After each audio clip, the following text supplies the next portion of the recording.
Good morning, class. We'll start with our next lecture on business communication. Our next chapter is effective communication skills.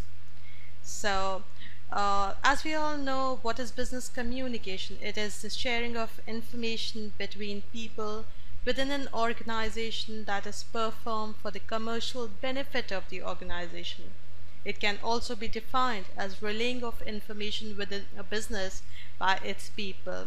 So as I mentioned earlier, people of different religion, nature, culture come together in a business to achieve a goal.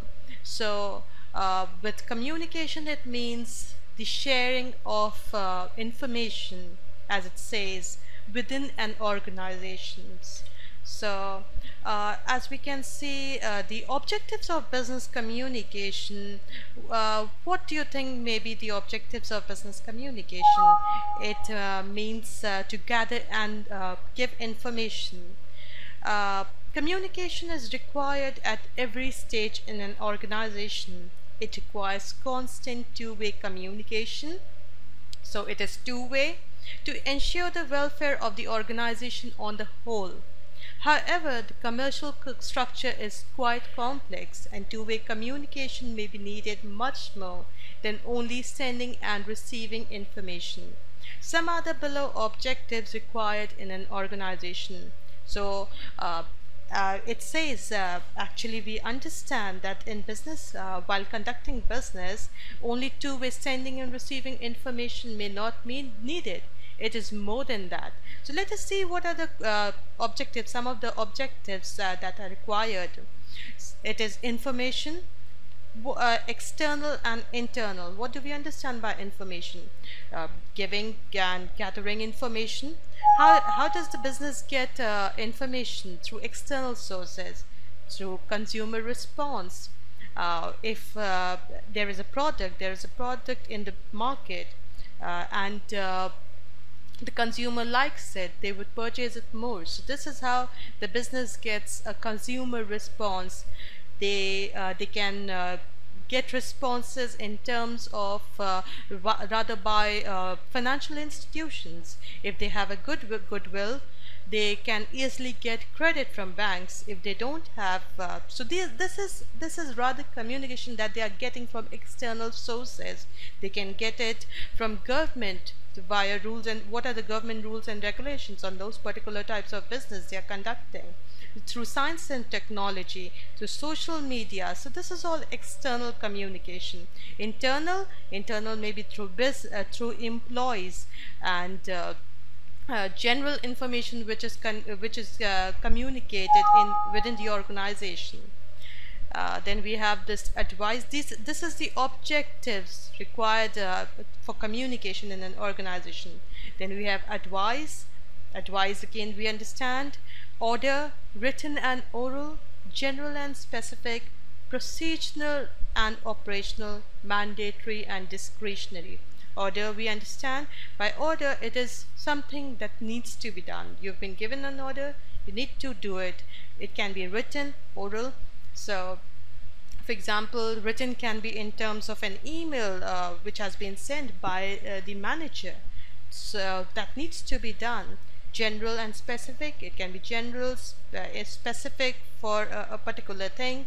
Procedural and operational, mandatory and discretionary. Mandatory means needs to be done, discretionary means can be done. It is for your own good, you can do it. Suggestion, persuasion, education, warning, raising morale, motivation. So these are some objectives of communication that can happen in a business. Okay, by effective communication, we understand, now we know the objectives of business communication. However, to achieve this comes into place effective communication. Effective communication means the talks that we are having in business, within the business, through external source, it should be effective. People should understand that. So let's see how it happens. It is therefore essential for the communication to be effective. Thus, adherence to the 7 C's and 4 S's can help the sender to send his message easily and accurately. So it is very effective. It has to be effective. If it is not, nobody would understand, nobody would adhere to it. So let's see below. Below are the 7 C's of effective communication skills. One is credibility. What credibility means? It builds trust. If I see a person and I understand that this person, whatever this person is saying is credible, I would want to work for that person. I would want to work towards a goal that that person has in mind. Courtesy, you need to be polite. It improves relationship. Clarity makes comprehension easier. You have to be clear. Whatever you are telling, you have to be clear in your mind. You have to be clear with your speech. So that makes the other person understand it clearly. Correctness, definitely correctness builds confidence. If you are correct, if you know what you are telling the person is correct, it would build confidence in you as well as the receiver. Consistency, very important. You should be consistent. You should know what you are saying and you should stick to it. It introduces stability. Concreteness reinforces confidence. Conciseness saves times. Conciseness, you have to be brief. You just cannot go on exaggerating it. You have to brief because it saves time of yours and of the receiver as well.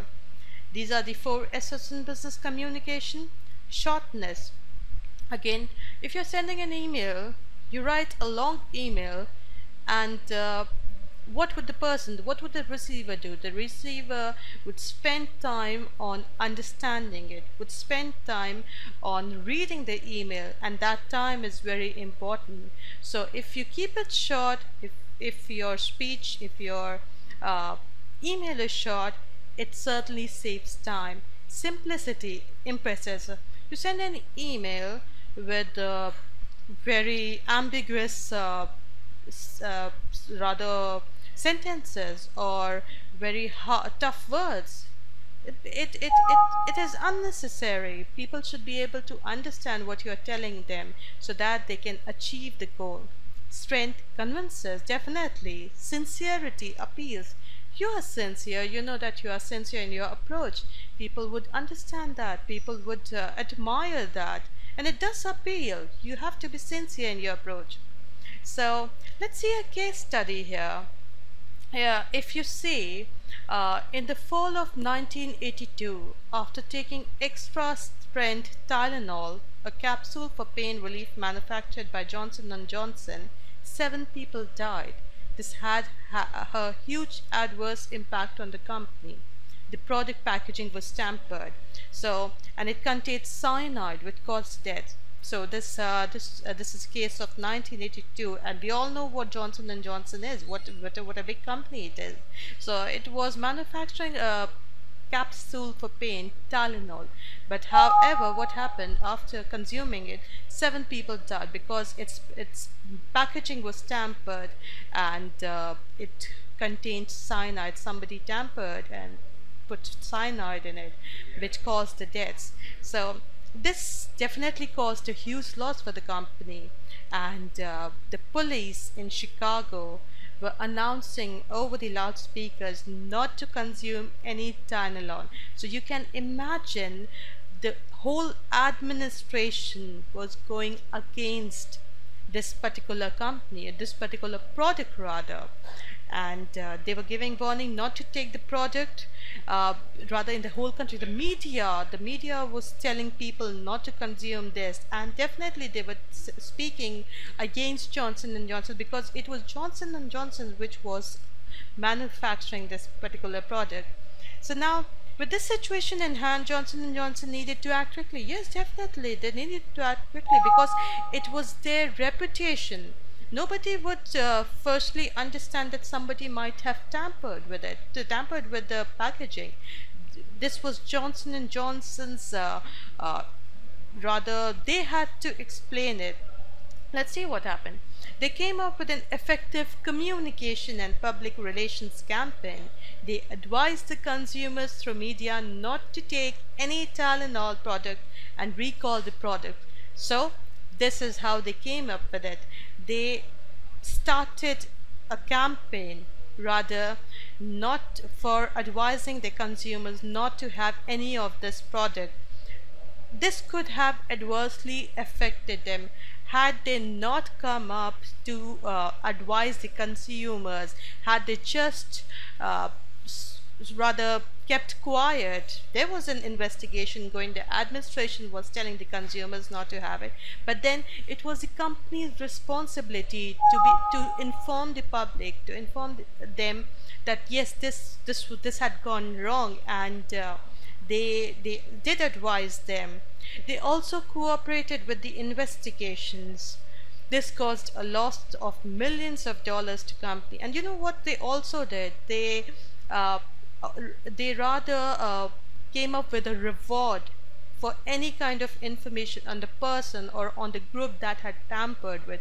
They came up with a reward. If somebody could give them this information, they would give that person a reward. So this definitely caused a loss of millions for them. However, they had been able to prove with their communication that they were more concerned with consumer safety than product. Every company, yes, they want to earn profit, but definitely consumer safety is also very important for them, because if the consumer, we all know Johnson & Johnson today, this thing happened in 1982. If in 1982 they wouldn't have come up with this kind of effective communication, or rather personal public relations campaign, we wouldn't have known Johnson & Johnson, because it would have gone bankrupt if consumers went against it.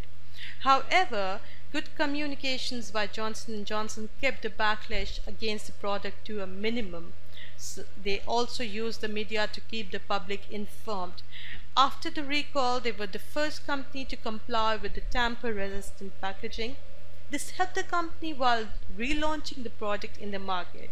The product also gained back the market share it had lost. So this is what happens.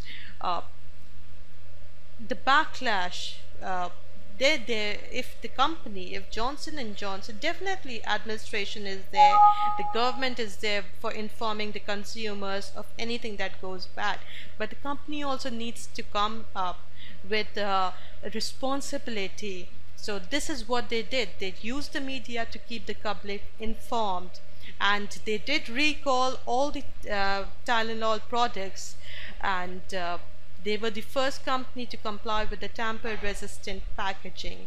So this is how they communicated, this is how they told their consumers, this is how they cooperated with the investigations. And after they relaunched the product once again in the market, it gained the market share it had lost previously. So this is what a good communication and effective communication can do for a business. We all understand that today is a world, an era of, we know, social media. If anything goes wrong, things would be berserk for the company, but then it is important for the company to be quick to respond to these kinds of situations. To summarize, we may come upon the conclusion that to have an effective communication skills in business is essential for the business to succeed. We certainly understand that today. With more companies going global today, it is all the more necessary to have an effective communication skill as companies work with people from different culture. It is thus important to develop an effective intercultural communication skills as well. So intercultural communication skills, by this we mean, as I told you previously, people of different religion, culture, nationalities, ethnicity are coming together to work. So businesses have to be very